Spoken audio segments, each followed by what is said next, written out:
Hello everybody, Mike Levin. Thursday, April 20th, 2017, around 8 a.m., heading to the office.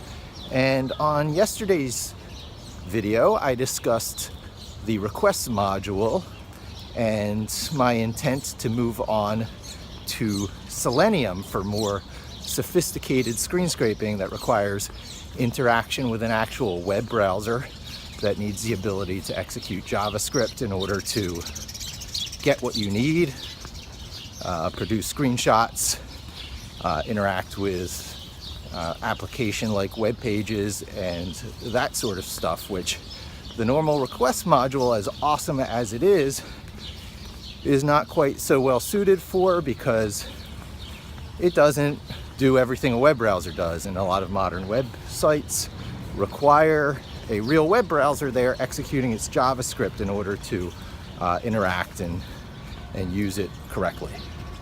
So I did a little bit of my research yesterday. I didn't quite get there, but I started poking around, filling in some of my knowledge gaps. And the main one I discovered, well, first there's a few out there that are quite sophisticated, that automate the actual use of a real web browser, sometimes different optional web browsers, choosing between Firefox and Chrome. But those types of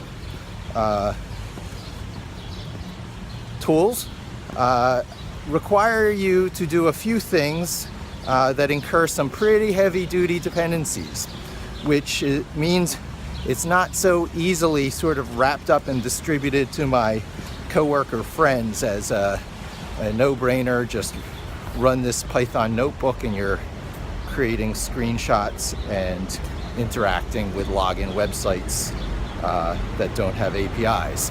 That's sort of the goal here.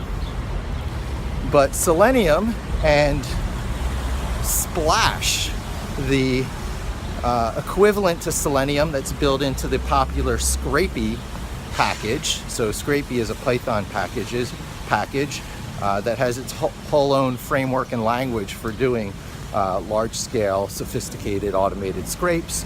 And to that end, they have bundled in a package called Splash, and Splash works greatly the same way as Selenium in that it requires some sort of server running. Now, Selenium, the server is optional. There's also a driver.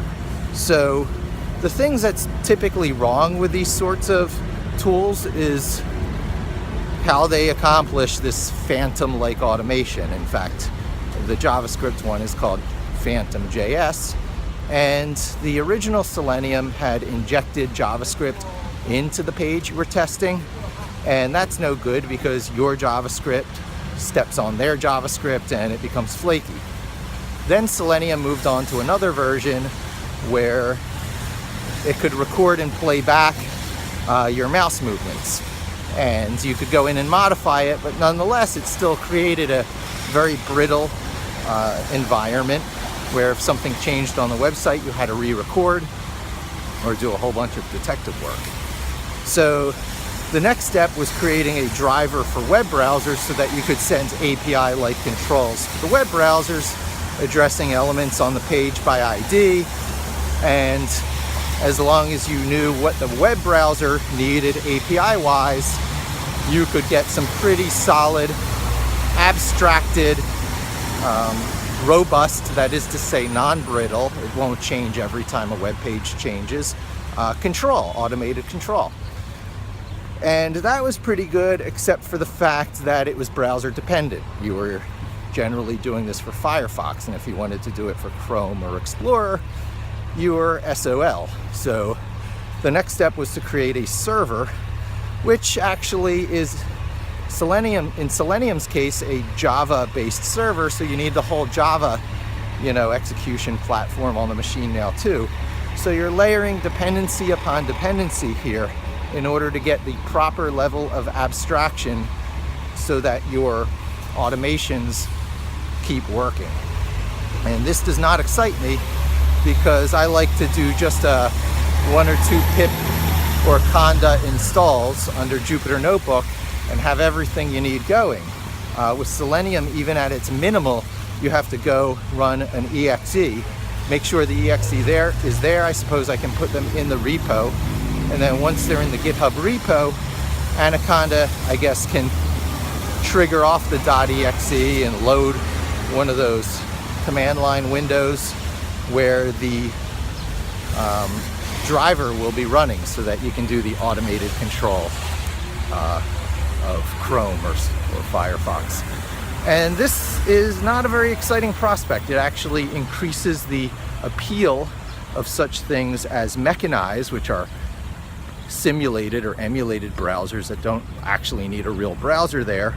But the execution of JavaScript and stuff is such a large challenge, and is so, well accommodated by browsers, that trying to reproduce that under these browser emulators is kind of like a Don Quixote charging at windmills type thing. I don't want to be using a tool that is an arms race in order for it to be kept up to date.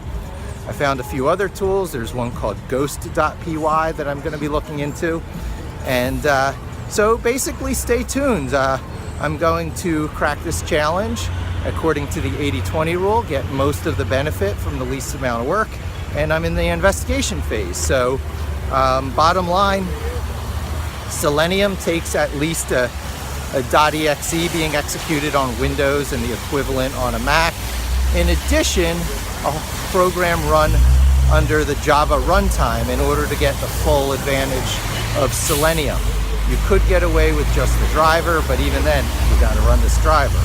So maybe I can do it elegantly. Maybe I can do it in a way that can be bundled and packaged up and distributed with my GitHub repos, which is how I share my work with my coworkers. Or maybe it's too brittle, and I'll choose something a little bit simpler. So anyway, that's where I am today, and thanks for joining me. Hope to talk to you soon, and don't forget to subscribe.